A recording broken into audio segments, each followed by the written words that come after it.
رسول الله دعا می کردن که ای بار الها بلغنا رمضان، ای الله ما را به رمضان برسان. ماه مبارک رمضان فضائل زیادی دارد. به طور خلاصه و فشرده من 30 فضیلت را بیان می کنم، فقط فهرستوار، چون وقت برای ما اجازه نمی دهد و فرصتی نیست که هر یک را تشریح و توضیح بدیم. به طور خلاصه و فشرده فقط فضائل رمضان بیان می شود. اول، رمضان ماه عبادت هست، ماه بندگی است. انسان باید همیشه با پروردگار عالم بندگی داشته باشد، خصوصا ماه مبارک رمضان. دوم، رمضان ماه نزول قرآن هست. شهر رمضان الذي انزل فيه القرآن، قرآنی که به تمام دنیا چالش میدهد و به تمام دنیا درس تعالی و ترقی را آورده است. این قرآن و این کتاب حمید و مجید نزولش در ماه مبارک رمضان شده است. شهر رمضان الذي انزل فيه القرآن. سوم، رمضان ماه دعا و مناجات هست. ماهی است که انسان در نیمه روز، در نیمه شب، در اول روز، در اخیر روز، در ابتدای شب و در انتهای شب، خلاصه مناجات با پروردگار خیش داشته باشد. چهارم، رمضان ماه رحمت و مغفرت هست. دهه اول رمضان رحمت، دهه اوسطش مغفرت و آخرش اتقم من النار یا اتقم من النیران هست. پنجم، ماه مبارک رمضان ماه دلجویی از فقرا و مساکین هست. ماهی است که انسان باید در این ماه توجه خاصی به فقرا و مساکین داشته باشد. ششم، ماه مبارک رمضان ماه خلاصی از جهنم هست. انسانهای زیادی در ماه مبارک رمضان از جهنم پروردگار عالم، از او آتش سوزان جهنم، الله به برکت ماه مبارک رمضان آنها را نجات می‌دهد.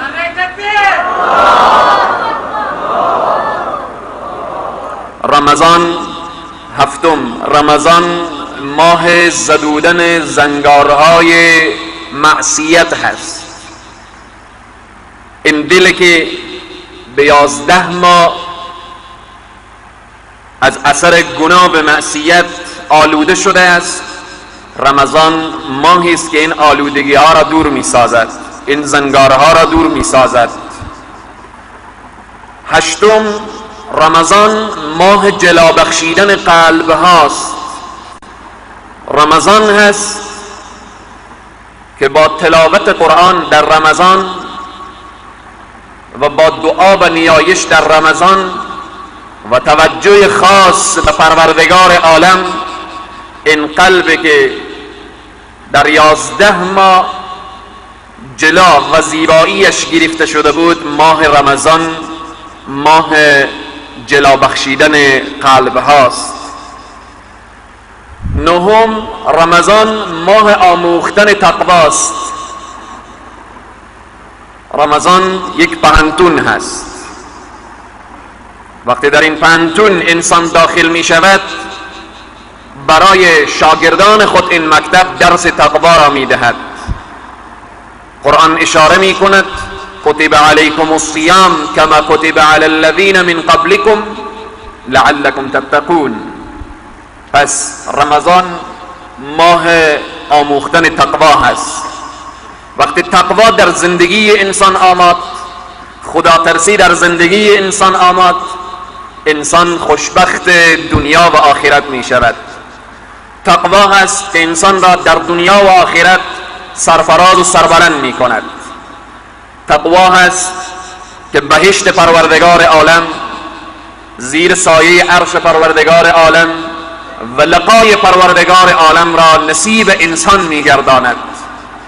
پس رمضان ماه آموختن تقوا هست.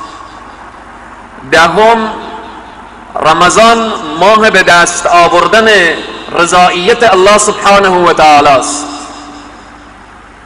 انسان زود میتواند در رمضان رضایت الله را کسب کند، چون رمضان گفتیم ماه عبادت و بندگی است و در عبادت و بندگی میتوان رضایت الله سبحانه و تعالی را کسب کرد. 11، رمضان ماه گرفتن بلیط بهشت هست. رسول اکرم صلی الله علیه و سلم میفرمایند اگر کسی رمضان را کسب کرد و به وسیله روزه ماه مبارک رمضان خود را وارد بهشت نکرد، در حقیقت این انسان زیان کرده و خسران کرده است. حدیث مشهور است که رسول اکرم صلی الله علیه و سلم وقتی به منبر بالا شدن، پای خود را به زینه اول گذاشتن، گفتن آمین. به دوم گذاشتن، گفتن آمین. به سوم گذاشتن، گفتن آمین. بعد که نماز تمام شد، از رسول معظم اسلام سوال کردند که ما آمین گفتن شما را ندانستیم، این آمین گفتن شما چی اصرار داشت؟ فرمودند وقتی که من میخواستم به منبر بلند شدم، جبرائیل علیه السلام آمد پایین منبر استاده شد، گفت ای محمد من دعا میکنم و تو آمین بگو. جبرائیل علیه السلام 3 دعا میکند که از جمله 3 دعایش یکی این است که هلاک باد آن انسانی که ماه مبارک رمضان را کسب میکند و خود را به وسیله طاعات و عبادات رمضان وارد بهشت نمیگرداند. هلاک باد این انسان. جبرائیل دعا میکند، دعای ملک مقرب پروردگار عالم رحمت للعالمین آمین میگوید. خیلی مهم است سروران. پس رمضان ماه گرفتن بلیط بهشت. اگر انسان در رمضان بهشتی نشد دیگر بهشتی نمی شود. اگر انسان در رمضان خوشبخت نشد دیگر خوشبخت نمی شود، یعنی خوشبختی آخرت به نزد خدا. اگر در رمضان کسی زیر سایه عرش پروردگار عالم را از آن خود نکرد دیگر نمی شود. پس رمضان ماه گرفتن بلیط بهشت هست. 12، رمضان ماه پاداش زیاد. این جمعه من و شما نماز میخوانیم، این جمعه در نامه اعمال نوشته میشود 1 جمعه. اگر خدای تبارک و تعالی عمر برای من و شما داد که از الله میخواهیم که یا الله بلغنا رمضان، ما را به رمضان برسان، جمعه آینده ماه مبارک رمضان این نماز جمعه 70 جمعه به نامه اعمال نوشته می شود. رمضان ماه پاداش زیاد. فرض رمضان معادل به 70 فرض. 1 افغانی امروز در راه الله صدقه بدی 1 افغانی هست. در رمضان 1 افغانی 70 افغانی هست. نفل رمضان معادل به فرض، فرض رمضان معادل به 70 فرض. پس رمضان ماه پاداش زیاد. سبحان الله. ای الله بلغنا رمضان. ای الله تو از دلها واقفی که ما لحظه شماری رمضان را میکنیم. خوشبخترین انسان انسانی است که رمضان نصیبش می شود. 13، رمضان ماه به زنجیر کشیدن دشمن. 11 ماه شیطان من و شما را خیلی اذیت می کند. انه لکم عدو مبین، دشمن واضح و آشکار، دشمنی است که قسم یاد کرده ولأغوینهم اجمعین، هر آینه همه انسان ها را گمراه می کنم. در رمضان این دشمن را الله به زنجیر می کشد، سلسلة الشیاطین. پس رمضان ماه به زنجیر کشیدن دشمن. ای انسان دشمن هم نداری. رسول الله می فرمایند وساوس شیطانی و خود شیطان چنان در وجود انسان نفوذ دارد که به مجراء الدم، به جایی که خون روان باشد، یعنی سر انگشت تو خون روان هست، شیطان در جایی که خون روان باشه نفوذ می کند، می آید. ولی در رمضان به زنجیر کشیده است که انسان‌های که 11 ماه فریب شیطان را خوردن بیایند در رمضان، ماهی است که دشمن به زنجیر کشنده شده و به زنجیر کشیده شده. 14 رمضان ماه بسته شدن دربهای جهنم. ای انسان از جهنم پریشانی، آتش جهنم خیلی سخته. رسول الله همیشه دعا میکردن اللهم انا نعوذ بك من عذاب جهنم، ای الله من پناه میجویم به تو از آتش جهنم. الله سبحانه و تعالی میگوید ای بندگان من، دربهای جهنم هم مسدود هست، بسته هست. 14 بسته شدن دربهای جهنم. 15 رمضان فتحت ابواب الجنه، باز شدن دربهای بهشت. بهشتی که تو انسان چقدر دوست داری، لقای پروردگار را دوست داری، نعمتهای الله را دوست داری، همه نعمتهای الهی در بهشت در انتظار تو انسان مسلمان هست. رمضان ماه باز شدن، رمضان ماه باز شدن دربهای بهشت. 16 رمضان ماه صبر و بردباری. وقتی تو انسان در رمضان صبر میکنی در مقابل تشنگی، در مقابل گرسنگی، در مقابل اینکه هوا و هوس و خواهشات و شهوت را زیر پا میکنی، پاداش صبر چیست؟ بهشت پروردگار عالم. پس رمضان ماه صبر و بردباری است. حجاج ابن یوسف در تاریخ می نویسد، می گویند وقتی از مکه طرف مدینه می آمد، در وسط راه خیمه را گذاشت، وقت غذا بود، آمد دسترخوان را انداخت، گفت کسی را بیاورید در دسترخوان که همراه من غذا بخورد. دیدن یک انسان فقیری در گوشه کار می کند، او را آوردن به دسترخوان حجاج ابن یوسف حاکم وقت و زمان. دسترخوان شاهی، پادشاهی. بعداً این انسان فقیر دست به غذا دراز نکرد. حجاج گفت که چرا دست به غذا دراز نمی کنی؟ مگر از این سفره بهترتر دیده اید یا میابید؟ گفت بله، من از این سفره خیلی بهترتر دعوت شدم. گفت چرا دست به غذا دراز نمی کنی؟ گفت من روزه دارم، مهمان پروردگار عالمم. حجاج گفت که مگر به این هوای گرم، آیا این هوای گرم را نمی بینی که روزه میگیری؟ گفت در هوای گرم روزه میگیرم تا از گرمای صحرای محشر محفوظ بشم. سبحان الله، ضیافت الله. رمضان یعنی مهمانی پروردگار عالم. تو مهمان خدا میشی، در دسترخوان پروردگار عالم می نشینی. بناهن رمضان ماه صبر و بردباری، در مقابل گرسنگی و تشنگی و همه خواهشات صبر کنی، پاداش صبر بهشت و در بهشت لقای پروردگار عالم. رمضان ماه نزول کتب آسمانی.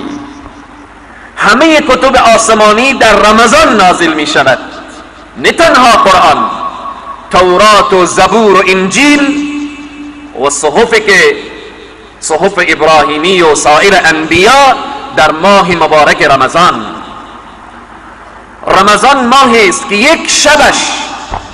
یک شب داره. با این همه فضائلی که رمضان دارد، رمضان ماهی است که یک شب داره و آن شبش بهتر از 1000 ماست.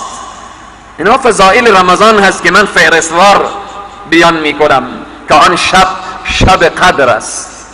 خیر من 1000 شهر، بهتر از 1000 ماه. رمضان ماه پیروزی مسلمان هاست، ماه فتح و ظفر و مسلمان هاست. بدر کبرا در ماه مبارک رمضان هست. ماه مبارک رمضان بود که مسلمان ها پیروز شدند.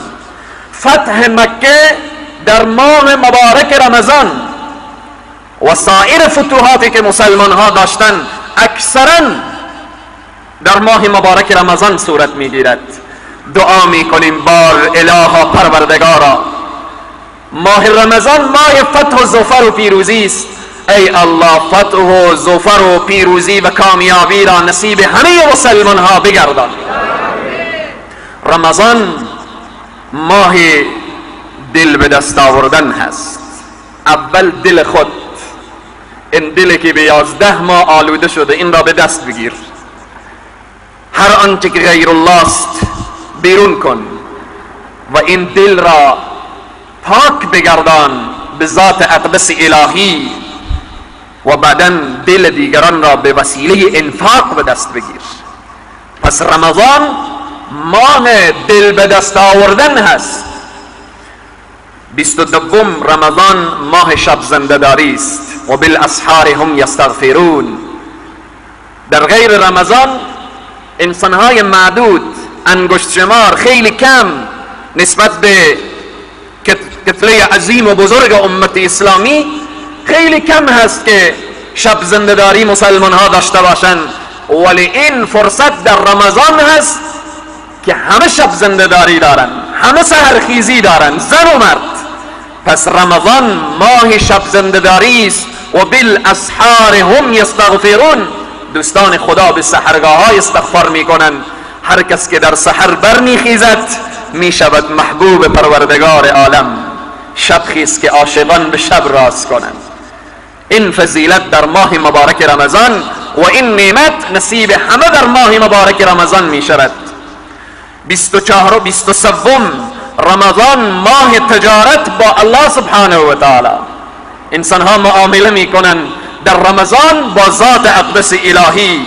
هر کدام اینها از آیه و حدیث گرفته شده. من سریعتر میگذرم. رمضان ماه جبران گناهان. 11 ماه گناه کردی، در رمضان میتوانی جبران کنی، چون فرضش معادل به 70 فرض، نفلش معادل به فرض. دروازه های بهشت باز، دروازه های جهنم بسته. دهه اول رحمت و اوسط مغفرت و آخر اتقام من النیران. همه اینها فرصت طلایی است که انسان در ماه مبارک رمضان جبران گناهان 11 ماه را داشته باشد. 25 رمضان ماه فرحت و خوشحالی مؤمنین هست. انسانهای مؤمن در رمضان خوشحال هستند، در رمضان مسرور هستند. بعضی بزرگان میفرمایند که 6 ماه به رمضان میماند، مؤمنین خوشحالند.